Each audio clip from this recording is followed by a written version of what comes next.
Hello बच्चों, कैसे हैं आप सब। मुझे आशा है कि आप सब खुश होंगे और अपनी तैयारी को मजबूती के साथ कर रहे होंगे। जैसा कि आप सभी का सैनिक स्कूल का पेपर 8 जनवरी 2023 को होने जा रहा है, उसके रिगार्डिंग हमने 3 वीडियोज पहले से अपलोड कर रखी हैं। अब हम एक नई वीडियो अपलोड करने वाले हैं। उसी क्रम में आप सभी की आज जो वीडियो है वो यहाँ पर मैथ्स के क्वेश्चन हम सॉल्व करवाएंगे। कैसे करना चाहिए आपको पेपर में सॉल्व। और आप सभी को पता है मैथ्स का एक क्वेश्चन यानी गणित का एक प्रश्न 3 नंबर का है और आप सभी समझ पाएंगे 50 प्रश्न जो है 150 नंबर के होते हैं और सामान्य ज्ञान और भाषा के क्वेश्चन होते हैं 50। अगर आपको उनका भी वीडियो सॉल्यूशन चाहिए तो हमें कमेंट्स में बताइएगा। और आप ये 2019 का रियल क्वेश्चन पेपर देख रहे हैं, 2020 21 किसी भी ईयर का चाहिए तो आप कमेंट्स करेंगे और हम आपके लिए वीडियो बनाएंगे और वहां पर अच्छे से समझाएंगे। तो आइए चलते हैं, वीडियो को स्टार्ट करते हैं बिना टाइम बर्बाद किए। ये देखिए मैथ्स के क्वेश्चन है, इस पर हमने 15 क्वेश्चन पहले से सॉल्व करा रखे हैं अलग अलग 3 वीडियो बना करके। और आपका ये अगला वीडियो और इसमें आप देख पाएंगे 16 नंबर क्वेश्चन से सॉल्व करेंगे। देखिए क्वेश्चन के अंदर क्या कहा गया आप बहुत ही अच्छे से समझ पाएंगे। तो आइए स्टार्ट करते हैं। क्या कहा गया, एक ट्रक में देखेंगे यहाँ पर क्या लिखा गया है 594। यहाँ से देख सकते हैं, अच्छे से समझ लीजिए हिंदी आपको अगर समझ नहीं आ रही है। और ये लिखा गया 108 लीटर डीजल लगता है चलने पर। तो 1650 किलोमीटर की दूरी कितने लीटर डीजल लगेगा ये आपसे पूछा गया। देखिए कैसे ज्ञात करेंगे। आप देखिए 108 लीटर डीजल लग जाता है केवल कितना चलने पर, यहाँ पर देख सकते हैं 594 चलने पर। तो हम 108 को क्या कर देंगे, यहाँ पर 594 से भाग करेंगे तो हमारा ये देखिए कितना 1 किलोमीटर में कितना लग रहा है वो पता लग जाएगा। हमें निकालना है 1650 किलोमीटर में कितना लगेगा, 1650 से करेंगे गुणा। अब हमारा जो है यहाँ पर बहुत आसानी से आंसर आ जाएगा कितने लीटर यहाँ पर लगेगा डीजल। देखिए 3 से कट रहा है तो हम काटेंगे इसे, 3 से ये कट रहा है तो कितने बार में कटेगा, ये 36 बार में 3 से कट रहा है। ये 3 से काटेंगे तो कितना आएगा, देखिए 3 एकम 3। और यहाँ पर कितना आ जाएगा, देखिए 2 बचेगा 29, 3 नेम 27। तो यहाँ पर 2 बचा हुआ है, 3 अट्ठो 24। ये देख सकते हैं ये आ चुका है 198। अब हम यहाँ पर बहुत ही आसानी से काटेंगे। देखिए कट रहा है कैसे, तो आप देखेंगे ये फिर से 3 से कट रहा है तो हम 3 से काटेंगे, ये बार है। और ये देखिए यहाँ 3 छक 18 और कितना आ जाएगा 3 छक 18। अब देखिए ये हमारा 6 से कट रहे हैं दोनों ही, तो 6 से काटेंगे 6 दूनी और 6 से काटेंगे 11 बार में। 11 से देखिए हम काट देंगे इधर 16 तो एक बार लगेगा, फिर 5 बचा तो 55 बन जाएगा और 5 बार लगेगा। 0 है तो यहाँ 0। इस तरह से देखिए कुछ नहीं बचा, केवल क्या बचा है 2 बचा है और गुणा में 150 बचा है। अब यहाँ पर हमें जो डीजल निकालना था वो कितना हो जाएगा, 150 गुणा 2 यानी 300 लीटर डीजल लगेगा। सही आंसर आ चुका है, देख लेंगे किस विकल्प में है। तो विकल्प सी इस क्वेश्चन का राइट आंसर हो जाएगा। इस तरह से करना होता है। नेक्स्ट क्वेश्चन अगला क्या कहा जा रहा है, क्वेश्चन संख्या 17 को देखेंगे।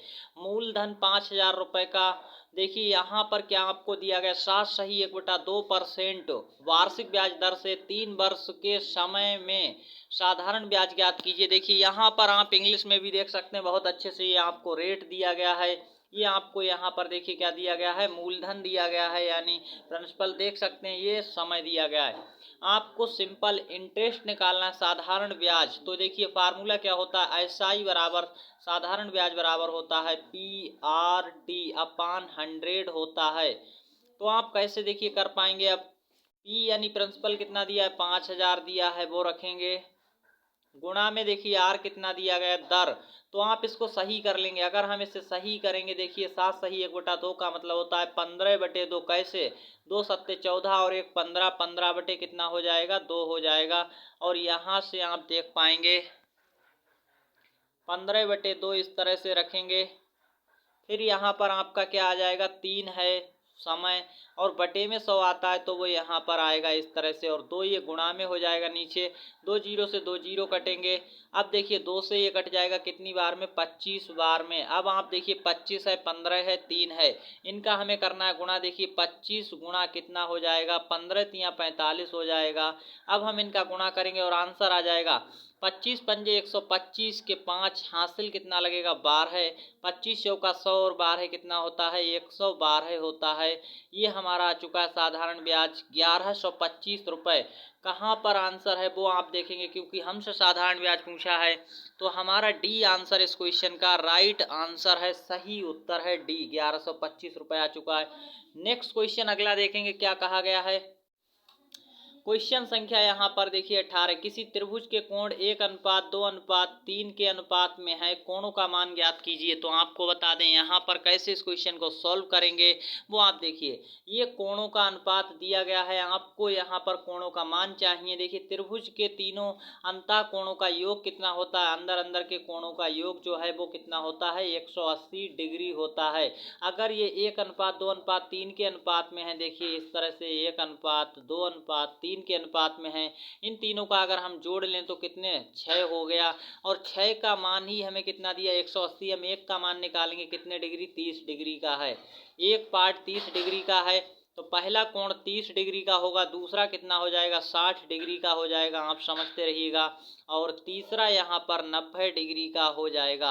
आपको कहाँ पर ये मिल रहा है कोणों का मान, देखिए ए वाला आंसर सही हो गया। इस तरह से निकाला जाता है, आप समझ पा रहे हैं। नेक्स्ट क्वेश्चन संख्या 19 आप देखेंगे बहुत ही अच्छे से क्या कहा गया है। एक संख्या दूसरी संख्या से 36 अधिक है, अगर दोनों संख्याओं का योग यहाँ पर क्या है, देखिए यहाँ पर जो दिया गया वो 48 है, तो संख्या बताइए आपसे पूछा गया है। एक संख्या दूसरी संख्या से 36 अधिक है, आप यहाँ पर देख पा रहे हैं बहुत ही अच्छे से। और आपको क्या करना है, अगर दोनों संख्याओं का योग दिया है 48 तो आंसर बताना है संख्याएं कितनी हो जाएंगी, ये आपको करना है। देखिए कैसे आंसर हो पाएगा, तो जल्दी से आंसर आप सभी लोग कमेंट्स में भी देते चलेंगे। देखिए इस क्वेश्चन को आप बहुत ही सिंपल वे में ऑप्शन मेथड से भी कर सकते हैं, अन्यथा आप इस तरह से भी कर सकते हैं। एक संख्या अगर x है तो दूसरी क्या हो जाएगी x + 36 हो जाएगी। अगर आप ये x नहीं मानना चाहते तो ऑप्शन से करके देख लीजिए कौन सी किन दो संख्याओं के बीच अंतर 36 का आना चाहिए। देखिए इनके बीच क्या 36 का अंतर है, नहीं है। इनके बीच क्या 36 का अंतर है, नहीं है। एक संख्या यानी 36 बड़ी है तो ये दूसरी 36 छोटी होगी, तो अंतर 36 का होना चाहिए। इनके बीच देखिए 36 का अंतर है, हाँ है। और यहाँ पर देखेंगे अगर 36 का है, नहीं है, तो सी वाला हमारा ऐसे ही सही हो रहा है। अगर आप यक्स मानकर करेंगे तो देखिए इससे होगा यक्स एक संख्या है, एक यक्स + 36 है, अगर इन्हें हम जोड़ेंगे तो दोनों को जैसे ही जोड़ेंगे तो हमारा कितना हो रहा है 48 यानी 48 हो रहा है। यक्स यक्स मिलकर के 2x हो जाएगा। अब 2x तो हो गया, और 48 ये इधर रहा, 36 आएगा इधर माइनस में आ जाएगा। तो देखिए x का मान कितना आएगा, जैसे ही इससे घटाएंगे तो हमारा यहाँ पर जो मान आने वाला वो कितना आएगा वो आप देख पा रहे हैं। यानी यहाँ पर 12 बचेगा, तो x का मान कितना हो जाएगा, देखिए 2 से ये कटेगा तो 6 बार में x का मान 6 है, यानी एक संख्या 6 है। एक क्या है 6 + 36 यानी, तो 6 + 36 का मतलब 42 है। 6, 42 है संख्या, और कहाँ पर है सी, ऐसे भी कर सकते हैं। तो ये एक थोड़ा ज़्यादा हो जाता है, ऐसे ऑप्शन से आपको कर लेना चाहिए। क्वेश्चन संख्या 20 और इसका आंसर करेंगे आप सब, देखिए बहुत ही अच्छे से समझ पाएंगे। किस समय घड़ी के दोनों सुई के बीच का कोण पूरे ऋजु कोण के बराबर होता है। किस समय ऐसा होता है कि यहाँ पर दोनों सुइयों के बीच का कोण जो है पूरे ऋजु कोण के बराबर होता है, आपको ये बताना है सही आंसर क्या होगा। तो इस वाले प्रश्न का सही आंसर क्या होगा, देखिए किस समय घड़ी के दोनों सुइयों के बीच का कोण पूरे ऋजुकोण के बराबर होगा। ऋजुकोण का मतलब 180 डिग्री का कोण होगा, और 180 डिग्री का जब होगा जब घड़ी की सुइयां आमने सामने इस तरह से हों, तो किधर से भी देखेंगे। और आप देख सकते हैं 12 बजे घड़ी की सुइयां इस तरह से नहीं होती हैं, 12 बजे तो सुई इस तरह से होती है एक के ऊपर एक। और यहाँ पर ये वाला भी नहीं होगा, ना AM ना PM ना सी वाला होगा। 9:15 पर देखिए घड़ी की सुइयां कैसे होती हैं, देखिए 9 बज रहे हैं और 15 मिनट हैं, तो आप देख पाएंगे किस तरह से 9:15 पर आप देखेंगे, अगर AM पर 9 बज रहे हैं और 15 मिनट हो रहे हैं तो यहाँ पर किस तरह से होंगी, इस तरह से आप देखेंगे। तो यहाँ पर सही आंसर क्या होने वाला है वो आप समझ लीजिए। तो आप समझ पा रहे हैं 9:15 पर भी ये नहीं होने वाला, और सही आंसर क्या हो जाएगा 6 बजे आपका सही आंसर होगा। 6 बजे देखिए इस तरह से सीधे डायरेक्शन में होती हैं, किधर से भी देखेंगे। और 9:15 का मतलब है देखिए ये इधर वाली तो 15 पर होगी, और 9:15 पर जैसे ही आप देखेंगे तो कुछ इस तरह से ऊपर की ओर चली जाएगी और आंसर ये नहीं हो पाएगा। तो इस प्रकार से ये एक भी आंसर नहीं है, सही आंसर आपका डी हो चुका है। नेक्स्ट क्वेश्चन यहाँ पर देखिए क्या कहा गया, वह छोटी से छोटी संख्या जो 6, 12, 18 से भाज्य होती है। तो आपको यहाँ पर क्या करना, छोटी से छोटी संख्या पूछी है, इसके लिए आपको इन संख्याओं का लेना है लासा, एलसीएम क्या होता है वो आपको यहाँ पर देख लेना है। या फिर आप ऑप्शन से इस तरह से कर सकते हैं, वो कौन सी संख्या जो इन तीनों संख्याओं से भाग करें तो पूरी पूरी कट जाए। तो हम देखिए यहाँ पर लासा ले लेते हैं, बहुत ही आसानी से कैसे लासा निकाला जाता है हम आपको सिखा देते हैं। ये तो छोटी संख्या है, आप ऑप्शन से भी कर सकते हैं, लेकिन बड़ी संख्या में आप फंस सकते हैं, तो आपको लासा लेना आना चाहिए। इस तरह से काटेंगे, देखिए 6 आ जाएगा, 9 आ जाएगा। अब ये फिर से कट रहा है तो हम काट देंगे यहाँ पर, देखिए 3 बार में कटा और ये 9 ही रहेगा इस तरह से। अगली बार 3 से काटेंगे और ये आपका देखिए यहाँ पर किस तरह से आ जाएगा, यहाँ पर 1 और 1 आएगा, यहाँ पर 3 आएगा, फिर ये 3 से कटेगा और आंसर आपका देखिए आने वाला है। बहुत ही अच्छे से आप देखते रहेंगे, 1, 1 इस तरह से आ चुका है। तो आप यहाँ पर देखेंगे बहुत ही अच्छे से कौन सी यहाँ पर छोटी से छोटी भाज्य संख्या है, वो आपको यहाँ पर आंसर के रूप में बतानी है। क्या हो जाएगा आंसर, तो आपने अभी देखा आंसर यहाँ पर क्या आ रहा था, देखिए वो यहाँ पर मिट चुका है। हम आपको सही से बना देते हैं फिर से, 6, 12 इस तरह से देखिए यहाँ पर दिया है। अब आपको क्या करना, 2 से काटेंगे, 3 आ रहा है और यहाँ पर 6 आ रहा है, यहाँ पर 9 आ रहा है। फिर देखेंगे 2 से कटकर ये क्या आ रहा है, इस तरह से देखिए यहाँ पर 3 आ रहा है और 9 आ रहा है। फिर से हम 3 से काट रहे हैं और ये 2 बार में पूरा पूरा कट जा रहा है। तो आपका जो यहाँ पर आंसर हो रहा है वो देखिए, आपको क्या लग रहा है कि आंसर 2 दूनी 4, 4 तिहाई 12, 12 दूनी 36, क्या हो रहा है 36 हो रहा है। लेकिन 36 किसी भी विकल्प में नहीं दिया गया यहाँ पर। तो अब आंसर जो है 36 का मल्टीपल होगा। अब वो मल्टीपल कौन सा होगा, देखिए 36 की हम गुणा अगर 1 से करते हैं तो 36, लेकिन 36 की गुणा 2 से करें तो 72, 72 भी कहीं नहीं है। अगर हम 3 से गुणा करते हैं तो 108, 108 भी कहीं नहीं है। अगर हम इसकी 4 से गुणा करेंगे तब कितना आ जाएगा, तो यहाँ पर आपका देखिए 144 होता है, 144 भी कहीं नहीं है। अगर हम इसकी 5 से गुणा कर दें, 36 और 5 की गुणा करेंगे तो हमारा 180 होगा और 180 दिया गया, तो 180 इस क्वेश्चन का राइट आंसर हो जाएगा। आप सब देख पा रहे हैं। अब आप चाहे 6 से भाग करिए 180 को, 12 से करिए या 18 से करिए, आपका सही आंसर यही है। तो आप समझ पाए कैसे आता है। नेक्स्ट क्वेश्चन अगला, आपसे कहा गया निम्न कोण में से कौन सा एक समद्विबाहु त्रिभुज त्रिकोण को दर्शाता है, समद्विबाहु त्रिकोण को दर्शाता हो। अब समद्विबाहु का मतलब क्या होता है, जिसके 2 कोण बराबर हों वो समद्विबाहु त्रिकोण होता है, जिसके 2 कोण समान हो। देखिए 1 90 का, 1 45 का, बचा हुआ कितने का होगा, क्योंकि तीनों का जो योग होता है वो 180 होता है, तो बचा हुआ 45 का होगा। आप समझ पा रहे हैं, यहाँ पर बचा हुआ कितने का होगा, वो 90 का होगा। तीनों अलग अलग आ रहे हैं तो बी वाला तो होगा ही नहीं, आप समझ लीजिएगा। अब यहाँ पर देखिए 120 और 40 ये मिलकर के कितना हो चुका है, 160 हो चुका है। अब यहाँ पर बचा 120, ये मतलब 120 और 40 को जोड़कर 160 बचा हुआ है, 180 में से घटाएंगे तो तीसरा 20 जो कि अलग अलग आ रहे हैं तीनों, 1 90, 1 50, 1 हो जाएगा 40 और यहाँ पर ये नहीं, ये 40 कैसे हो रहा है आप समझ पा रहे हैं, 180 होता है तीनों का। अब यहाँ पर 2 हमें दिए गए तो 2 को जोड़कर हम घटा देंगे और 40 आ रहा है, तो ये नहीं होगा क्योंकि तीनों अलग आए, तीनों अलग आए, तीनों अलग आए। यहाँ पर 2 सेम 1 अलग है, तो सही आंसर ये है, क्योंकि समद्विबाहु त्रिकोण वह होता है जिसके 2 कोण समान हो। सही आंसर मिल चुका है ये वाला।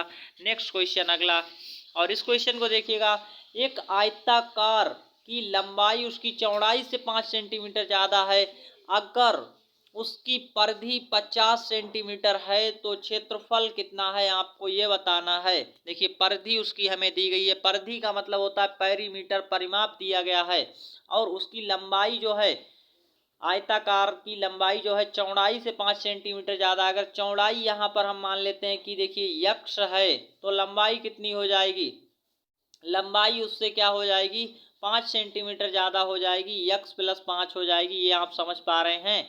तो इस तरह से हो जाएगी, चौड़ाई से 5 सेंटीमीटर ज़्यादा हो गई। अब देखिए आयत है और आयत का परिमाप क्या होता है, आयत का परिमाप होता है लंबाई को जोड़ लो और चौड़ाई को जोड़ लो और क्या कर दो, जोड़ करके 2 से गुणा कर दो। हमारी यहाँ पर आ जाएगी लंबाई और प्लस चौड़ाई और 2 से गुणा। अब इसको 50 के बराबर रखेंगे क्योंकि हमें दिया गया पेरीमीटर 50। अब देखिए हम 2 से इसका गुणा करेंगे। इससे पहले कि आपको बता दें यक्स और यक्स जुड़ करके क्या हो जाएगा, 2 यक्स और क्या हो जाएगा 5 बराबर यहाँ पर 50 है। अब देखिए 2 का गुणा करेंगे यहाँ पर तो 2 दूनी कितना हो जाएगा 4 यक्स और 2 का गुणा करेंगे तो ये 10 बराबर है 50। अब 10 इधर प्लस में इधर जाएगा तो माइनस में चला जाएगा, इधर जाएगा माइनस में चला जाएगा। देखिए इधर इस तरह से 4x बराबर क्या हो जाएगा 50 माइनस 10 हो जाएगा। तो इस तरह से 50 माइनस 10 करेंगे, ये 40 हो चुका है और 4x है इधर।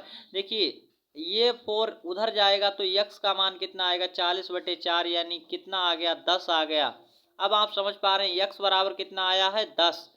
यानी यहाँ पर एक बात तो आप समझ पा रहे होंगे, हमारी चौड़ाई कितनी आ चुकी है, वो 10 आ चुकी है। लंबाई 5 अधिक थी तो कितनी हो गई 10 और 5 15, ये दोनों हमारी लंबाई और चौड़ाई आ चुकी हैं। आपसे पूछा है उसका क्षेत्रफल, क्षेत्रफल का मतलब होता है लंबाई और चौड़ाई की गुणा कर दो। आयत का क्षेत्रफल बराबर लंबाई गुणा चौड़ाई, 15 की गुणा 10 से करेंगे 15 × 150 वर्ग सेंटीमीटर आंसर हो जाएगा 150 वर्ग सेंटीमीटर। ए आंसर आपका राइट है, एकदम सही आंसर ए वाला है। देख सकते हैं इस तरह से निकाला जाता है। नेक्स्ट क्वेश्चन अगला, 12 लोग एक काम को 15 दिनों में पूरा करते हैं, उसी काम को 20 लोग कितने दिनों में पूरा करेंगे। तो यहाँ पर हमें जो फार्मूला लगाना होता है वो ये होता है, देखिए m1 गुणा d1 बराबर होता है m2 गुणा d2, ये हमारा होता है। देखिए यहाँ पर हमें पहले लोग दिए हैं मैन और फिर पहले दिन दिए हैं, तो 12 दिया है और गुणा कर देंगे किससे 15 से। अब हमें 20 लोग दिए हैं लेकिन दिन नहीं पता है तो D2 निकालेंगे, कितना हो जाएगा D2 का मान। तो देखिए 12 × 15 इस तरह से रहेगा और जो 20 है वो नीचे आ जाएगा और ये D2 का मान आ गया। अब इसे हम काट लेंगे जो कट रहा है और बहुत अच्छे से आंसर निकल कर आ जाएगा। तो देखिए 4 से कट रहा है 3 बार में और 4 से कट रहा है 5 बार में, 5 से काटेंगे 3 बार में कट जाएगा। 3 और 3 का गुणा कितना होता है 9, D2 का मान 9 आ चुका है। सही आंसर कहाँ पर मिल रहा है वो आप देखेंगे, D2 का आंसर 9, बी आंसर आपका राइट मिल चुका है, सही आंसर है 9 दिन। अगला आपसे क्या कहा गया है, 2 अभाज्य संख्याओं का लासा कितना होगा। आपसे ये कहा गया 2 अभाज्य संख्याओं का लासा कितना होगा। तो आप यहाँ पर देखेंगे लासा कौन सा होगा, यहाँ पर देखिए उनका अंतर दिखा रहा है, गुणनफल दिखा रहा है, योग दिखा रहा है। कोई भी हम 2 अभाज्य संख्याएं लिखेंगे, जैसे कि हमारी देखिए पहली संख्या 2 है और यहाँ पर दूसरी संख्या 3 है, तो इस तरह से आप देखेंगे। या फिर अभाज्य संख्याएं आपको लेनी है 2 कोई भी, अगर देखिए 3 और 5 को हम लेंगे और लासा क्या हो जाएगा, तो उनका लासा उनका गुणा हो जाएगा। लासा का मतलब उनका गुणा हो जाएगा, लासा क्या हो जाएगा उनकी गुणा हो जाएगा, गुणनफल हो जाएगा। बी आंसर आपका सही है, कभी भी 2 अभाज्य संख्याओं का लासा उनका गुणनफल होता है। तो आई होप कि ये आपको क्वेश्चंस अच्छे से समझ आ रहे होंगे। अगर समझ आ रहे हैं तो क्लास को लाइक करके दोस्तों के साथ शेयर कर दीजिएगा। और आप सभी को ये क्वेश्चंस कैसे लगे, 25 तक हमने क्वेश्चंस करा दिए हैं। आप सभी ये 26 नंबर का क्वेश्चन होमवर्क के रूप में नोट करिए और इस क्वेश्चन का आंसर हमें नीचे कमेंट सेक्शन में जरूर देना है आप सभी को। और साथ ही साथ आपको बता दें आप किस जिले से हमारी इस वीडियो को देख रहे हैं, जैसे कि आप उत्तर प्रदेश के किस जिले से हैं या फिर किसी अन्य स्टेट अदर स्टेट से हैं तो वहाँ किस जिले से हैं ये हमें जरूर बताइएगा। अपना नाम नीचे कमेंट्स में लिखिएगा। और SW का इस वाले क्वेश्चन का आंसर क्या हो जाएगा 26 नंबर का, वो आप सही से आंसर हमें करिएगा और आप सभी आंसर दीजिएगा। क्लास आज की कैसी लगी कमेंट्स में बताइएगा। धन्यवाद, मिलते हैं नेक्स्ट प्रैक्टिस सेट के साथ। और नेक्स्ट अब आप देखिए हमें कमेंट्स में ये जरूर बताइएगा कि आप लाइव क्लास चाहते हैं वीडियो इसी तरह का, तो आप बताएंगे, उसी अनुसार हम क्लास को लेकर आएंगे। धन्यवाद।